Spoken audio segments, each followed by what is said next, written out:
Allez, une petite partie pédagogique. Nous avons les blancs et on va ouvrir avec le pion roi. E4. On joue contre un joueur classé 1572 sur Lichess. Alors, il répond par la symétrie E5. Qu'est-ce qu'on va sortir? Bon, on va jouer classique pour l'instant. Cavalier F3, on attaque le pion central. Alors, cette partie se joue en cadence de 10 minutes pour toute la partie, plus 5 secondes d'ajout de temps à chaque coup. Cavalier C6 est joué. Alors, qu'est-ce qu'on sort? Fou C4, une italienne, fou B5, une espagnole, la poussée D4, une écossaise. Allez, on va aller sur fou C4, une italienne. Avec fou C4, on vise le pion en F7. Un pion pas très bien protégé par les noirs. Enfin, par les blancs aussi, c'est le pion F, c'est toujours le pion qui est mal protégé. Seuls les rois protègent ce pion. Mon adversaire joue fou C5, il joue la même chose que moi. Alors, dans cette position, on joue habituellement C3 pour appuyer la poussée D4. Mais on peut aussi jouer le Gambit Advance, la poussée B4. Dans l'idée d'attirer une pièce noire sur cette case, puis de jouer C3 avec gain de temps, on attaque le fou ou le cavalier, selon ce qui aura pris. Ça appuiera la poussée D4, le pion C3 appuiera la poussée D4, la conquête du centre. Et puis, lorsqu'on joue C3, on donne la case B3 aussi avec la dame pour qu'elle s'associe avec le fou dans l'attaque du pion F7. Donc on y va, on joue B4, on va jouer un Gambit Advance. Je crois que je n'en ai jamais joué encore en partie pédagogique sur la chaîne, donc je vais découvrir cette ouverture avec vous. C3 attaque le fou en B4, et on donne la case B3 pour la dame. Le fou revient en C5. Bon, on peut jouer D4. Ou pas d'ailleurs, on peut aussi peut-être tout simplement faire petit roc. Bon, mais D4 m'attire, D4, pion prend, on est protégé 2 fois, le fou pourrait revenir faire fou B4 échec, mais peut se développer, par exemple le cavalier D2. Allez, on va jouer D4. Sur la prise, on peut même envisager petit roc, parce que s'il prend C3, on aurait des coups comme fou prend F7 échec, roi prend, dame D5 échec et on prend le fou, avec un avantage de développement. D'ailleurs, je vais le faire, petit roc. J'ai toujours la volonté de prendre en D4 pour installer un fort centre de pion, mais je peux le laisser prendre en C3 pour ouvrir la colonne et donner la case D5 avec la dame, ce qui permettra d'attaquer le fou et d'attaquer F7. Alors sur la prise en C3, je ne vais pas jouer dame D5 tout de suite parce qu'il pourrait jouer dame E7 et défendre son fou et son pion. Mais sur la prise en C3, je ferai fou prend F7 échec, j'extrais son roi, et après dame D5 la fourchette. Mais il joue H6. Bon, dans ce cas-là, on prend. Il n'y a rien mieux que la prise, je pense. Je vais retenir mon coup quand même. Je regarde, dame B3, l'attaque sur F7. Mais je pense qu'il peut jouer dame E7 et défendre. Bon, on va prendre en D4. De toute façon, la prise en D4, ça peut pas être mauvais. On installe un fort centre de pion. Le coup H6 est assez critiquable du côté des noirs, parce que c'est un coup qui retarde le développement des noirs. Peut-être qu'ils ne voulaient pas se prendre un coup comme cavalier G5 ou comme fou G5, donc ils jouent H6. Souvent, les noirs jouent H6 pour éviter ces deux coups. Mais c'est une perte de temps quand même. Et dans une position où les noirs, je ne sais pas s'ils pouvaient vraiment se permettre de perdre un temps. Donc il vient de reculer en B6. Donc je m'intéresse toujours à dame B3. J'ai pas peur de cavalier A5, parce qu'il y a fou prend F7 échec. Mais sur dame B3, dame E7 m'embête. Alors qu'est-ce que je pourrais jouer? Je regarde la poussée D5. Le cavalier manque de cases. Et après, je peux jouer, pourquoi pas, D6. Pour aller frapper le pion C7 et affaiblir les cases sur la colonne D. Et redonner la case D5 à la dame. Mais sur D5, il faut regarder le coup cavalier A5. Ça attaque mon fou et je suis pas très content qu'il attaque mon fou. Bon, ceci dit, je pourrais venir en D3. Son cavalier n'est pas très bien placé en A5.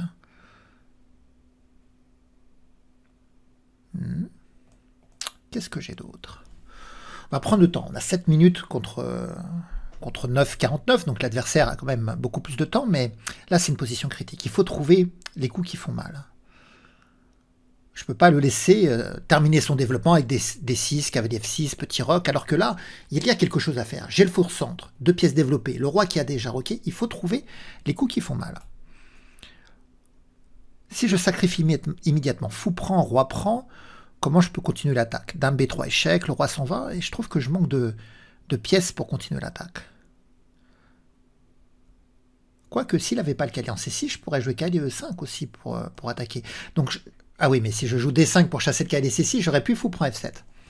Et si je fais fou prend F7, roi prend, D5, j'attaque le cavalier. Mais j'aurais pu dame B3, échec. On n'arrive pas à avoir tous les coups, en fait. Hein.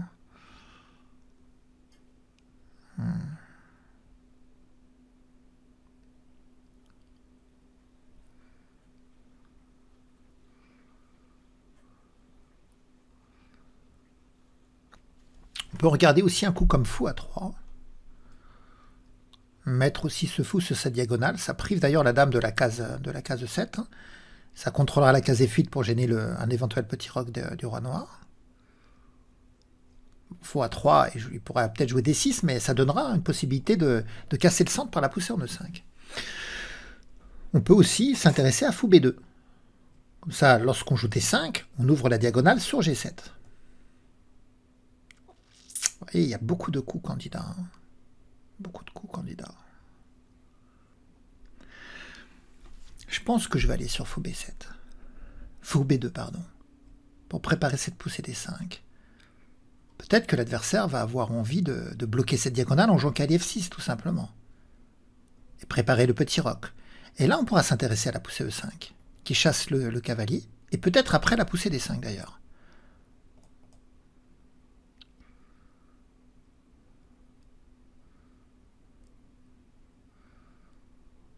Et le cavalier manquera de cases, oui. On va aller sur fou B2. Je mets les fous sur des diagonales jumelées, hein. Les deux fous sur des diagonales jumelées qui braquent en direction du roc. Et l'idée, c'est de provoquer cavalier F6, comme ça la poussée en E5, elle est intéressante parce que le cavalier va manquer de bonnes cases.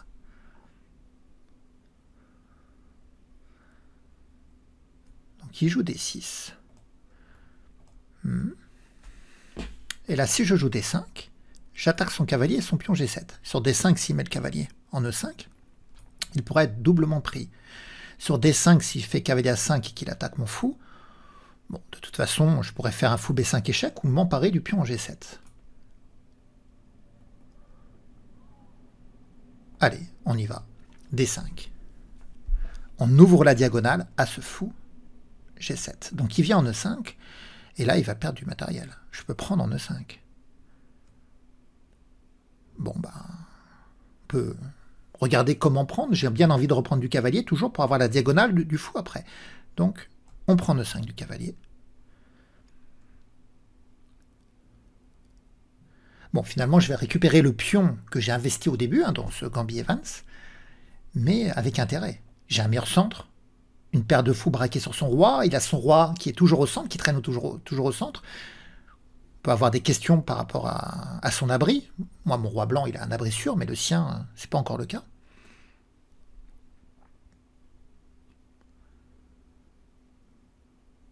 On pourra voir après l'analyse, toujours après la partie pédagogique, je propose une analyse pour essayer de voir justement quels ont été les coups loupés et comment mon adversaire aurait pu mieux gérer mon Gambit Evans. Et peut-être que moi aussi, j'ai loupé des idées avec le Gambit Evans. Donc il joue dame F6. Bon là, il vient me clouer. En fait, il se dit, si mon cavalier bouge, la dame pourra prendre le fou. C'est fautif, parce que mon cavalier peut déjà reculer en D3, protégeant le fou, et le fou attaquant sur la diagonale. Donc là, c'est déjà dramatique pour lui. Mais je vais regarder s'il n'y a pas d'autres coups également. Par exemple, je m'intéresse aussi à dame A4 échec. Il ne peut pas jouer fou D7 parce que dame prend, le cavalier il est là. Donc dame A4 échec, il va peut-être jouer C6. Et là, je peux prendre en C6. S'il reprend, je pourrais prendre de la dame sur échec. Et s'il ne reprend pas, s'il prend mon cavalier par exemple par pion prend, moi je pourrais prendre en B7 en faisant échec avec le pion B7 qui attaque la tour. Donc en réalité, cavalier D3 c'est pas mal, mais dame A4 ça m'a l'air encore plus fort. Allez, on va aller sur dame à 4 échecs.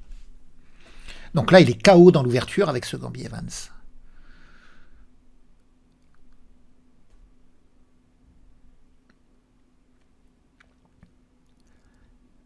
Par contre, j'ai plus que 2 minutes. Il en a plus de 8, mais là, effectivement, avec une pièce en plus et une telle attaque, de toute manière, il ne peut pas survivre. Hein.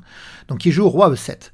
Alors là, déjà, j'ai un cavalier C6 échec qui permet de gagner la dame juste après. Je regarde si j'ai pas mieux, peut-être qu'il y aurait possibilité de mat quelque part, mais je crois pas. Donc, cavalier C6 échec. Ouais, voilà, il abandonne. Alors regardons ce gambit Evans expéditif et voyons où cela a pêché pour mon adversaire. Alors j'ouvre avec le pion roi, E4, E5, cavalier F3, cavalier C6, fou C4, fou C5. Et là, voilà, je vous l'ai dit. Le coup principal ici dans la position, c'est plutôt C3 pour préparer ensuite la poussée D4, sur quoi les noirs jouent cavalier F6 et attaquent tout de suite le pion E4. C'est une continuation typique de l'italienne. Mais on peut jouer le gambit Evans avec B4. L'idée, c'est donc d'attirer une pièce noire en B4 pour avoir le coup C3 avec gain de temps. Alors c'est sûr qu'on investit du matériel, on gambite un pion, c'est sacrifier un pion dans l'ouverture. Et pourquoi je sacrifie ce pion? Allez, alors après, fou prend, c'est ce qui a été joué. Pourquoi je sacrifie ce pion? C'est pour gagner du temps dans le coup C3. En jouant C3, il ne peut pas jouer cavalier F6 comme je vous l'ai expliqué dans l'autre variante. Là, il doit sauver son fou. C'est-à-dire que C3 est joué avec gain de temps. Et ça va me libérer la case B3 pour ma dame, pour que ça s'associe avec mon fou à l'attaque de F7. Et le pion C3 m'aidera à pousser D4. Donc pour le prix d'un pion, pour le gambit d'un pion dans l'ouverture, j'obtiens une initiative et un avantage de développement. Alors, le coup, normalement, c'est en A5. On recule en A5, c'est le coup principal. Parfois, il y a des joueurs qui reviennent également en E7. Mais là, il joue fou C5. Il essaye de se replacer sur la diagonale qu'il avait au début. Mais ça me permet de jouer D4 en attaquant son fou. Donc c'est pas la meilleure variante de remettre le fou en C5, vous voyez.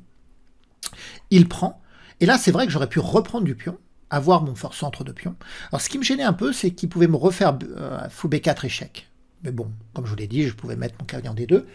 Mais mon idée c'était surtout de pas accepter trop d'échanges de pièces. Alors j'ai préféré pas prendre en D4 tout de suite et faire petit roc.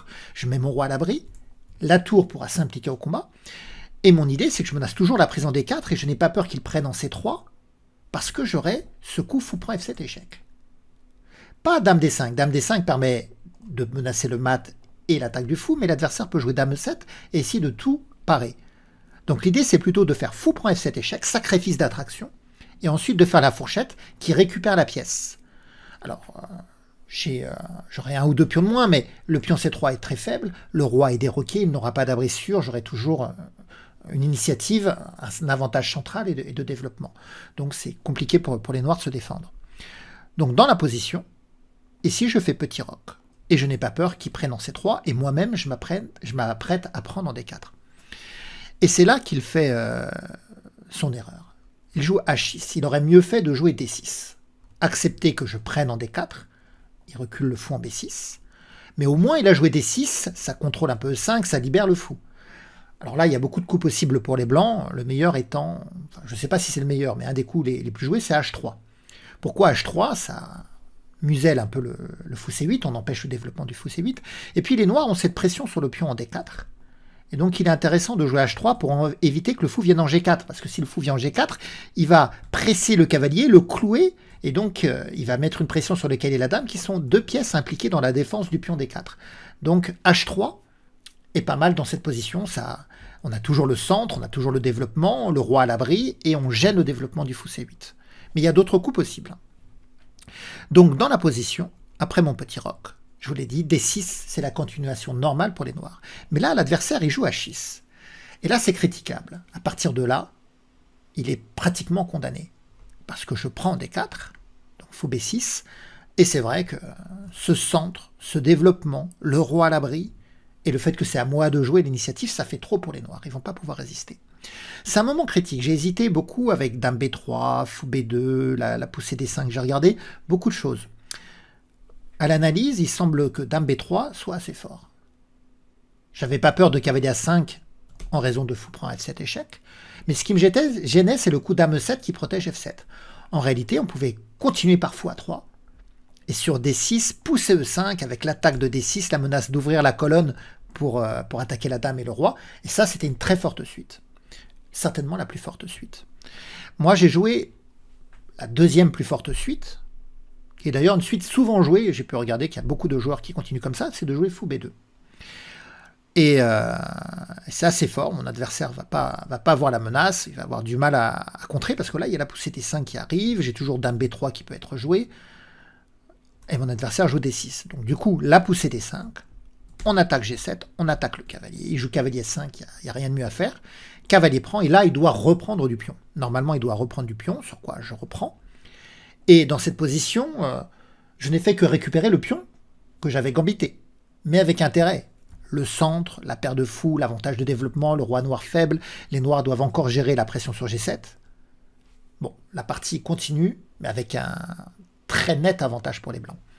Et là, mon adversaire va craquer. Il va jouer dame F6, il se dit que si mon cavalier bouge, il va récupérer B2, peut-être en attaquant la tour. Mais déjà, le cavalier pourrait reculer en D3, comme je vous l'ai dit, pour protéger le fou. Mais il y a cette séquence qui est mortelle pour lui, dame à 4 échecs. Il vient en E7, ce qui permet cavalier C6 échec avec le gain de la dame, et il va abandonner. Il aurait pu aller en F8. Et là, cavalier D7 marche pas. Parce qu'il va faire fou prend. Et si je prends sa dame, lui-même pourra prendre la mienne. Donc là, le meilleur choix pour les blancs aurait été de reculer en D3. Une pièce de plus, un meilleur développement, le roi noir pas d'abri. Alors comme cette partie s'est terminée rapidement, je vais vous montrer maintenant un Gambit Evans joué par Magnus Carlsen, le meilleur joueur du monde, face à Viswanathan Anand, un ancien champion du monde. Et pourtant, cette partie va également être expéditive. Regardons le Gambit Evans de Carlsen. Il joue E4. Alors cette partie s'est jouée en 2024. E5, cavalier F3, on attaque le pion central, cavalier C6 on défend, fou C4, on pointe F7, fou C5, et ça y est, Carlsen envoie B4. Il envoie le Gambit Evans. Fou prend, C3 attaque le fou, il recule en A5. Ah non, vous voyez, il ne fait pas l'erreur de mon adversaire d'être venu en C5, il vient en A5. Petit roc, la dame vient en F6, pourquoi les noirs cherchent certainement à contrôler D4 pour freiner la poussée D4, pour freiner la prise du centre. Mais D4 quand même, parce que l'idée c'est d'ouvrir la diagonale du fou pour venir en G5. Alors finalement, les noirs se développent, ils jouent cavalier E7, parce qu'il y a ce retard de développement des noirs, ce qui est typique des Gambit Evans. Fou G5 arrive, la dame vient en D6, dame B3, s'attaque F7, donc petit roc, et les noirs ont donc réussi, au moins par rapport à mon adversaire, ils ont réussi à sécuriser leur roi. Mais le développement noir est un peu embêté par cette dame en D6 qui est maladroitement placée devant le pion D7, ce qui bloque le fou. Il y a le centre blanc, et l'initiative est encore au blanc, c'est au blanc de jouer. Et Carlsen va faire jouer des pièces qu'il ne joue pas, il va faire jouer la tour F1 notamment, et il joue tour D1 dans un vis-à-vis avec la dame noire. Le fou recule en B6, ça attaque D4, mais surtout, le fou libère la case A5 pour le cavalier, parce que Anand va vouloir faire cette fourchette de cavalier pour retirer une des pièces blanches les plus actives, le fou de case blanche. Mais Carlsen n'en a cure. Il méprise ce coup, il continue son développement. Cavalier A3, il cherche la case B5. Cavalier A5 est joué, attaque donc les deux pièces, la dame vient en A4.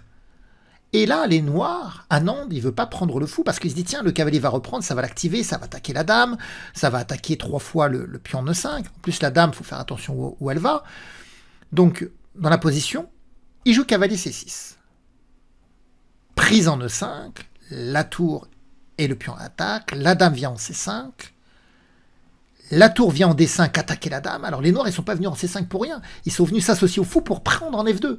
Et Carlsen, il joue tour D5, il ne protège pas le pion en F2. Donc dame prend F2 échec, roi H1, dame B2 vient attaquer la tour, tour B1, et la surprise, Anand sacrifie la dame contre le cavalier, dans le but de faire reculer la dame blanche et de la dévier de la protection du fou. Ce que va faire Anand, c'est sacrifier la dame contre plusieurs pièces. Mais pour comprendre pourquoi il la sacrifie, en réalité, il la sacrifie maintenant, parce que la dame, elle est enfermée. Qu'est-ce qu'elle pourrait faire? Prendre en C3 ou venir en F2? Regardons, par exemple, si elle vient en F2, quand je joue tour F1, finalement, si on cherche, je crois qu'elle est obligée de revenir en B2. Il pourrait y avoir tour B5, alors là, on va se dire, il faut prendre en C3. Mais maintenant, la dame, elle est enfermée. On peut la gagner par fou D2, lequel il protège le fou attaque. Il semble que la dame noire n'ait pas de case. Ou même peut-être par tour C1, avec le fou qui protège la tour. Donc dans cette position, Anand se rend compte que sa dame est piégée, mais il l'avait peut-être anticipé même avant, et il va choisir de sacrifier la dame contre plusieurs pièces. Et cavalier prend C4. Et finalement, les noirs, ils ont un cavalier, un fou de plus, quelques pions, et ils attaquent la dame qui vient en A4. Mais vous voyez, on est au 17e coup. Tout à l'heure, mon adversaire, il a au 2e coup, je crois, il a perdu la dame. Anand perd la sienne aussi ici, dans cette position. Un ancien champion du monde, ça montre toute la dangerosité quand même de ce Gambit Evans. Donc, dame A4, attaque le cavalier, il vient en E3. Alors, où est-ce qu'il aurait pu aller ce cavalier? Peut-être en A5, mais il est un peu passif, on pourrait jouer C4, essayer d'écraser le fou par C5 après, vous voyez. Il vient en E3, mais en E3, le cavalier, certes, il attaque la tour, mais il est en prise par le fou B6 défend, et c'est pour ça que Carlsen, il sacrifie la qualité en B6, avec l'idée de prendre le cavalier en E3 après. Évidemment, les noirs ne peuvent pas prendre du pion A, sinon en plus ils perdraient la tour en prime.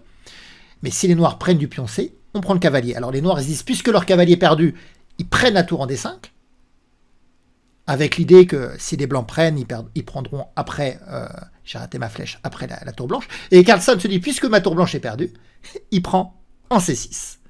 Et là, Anand abandonne.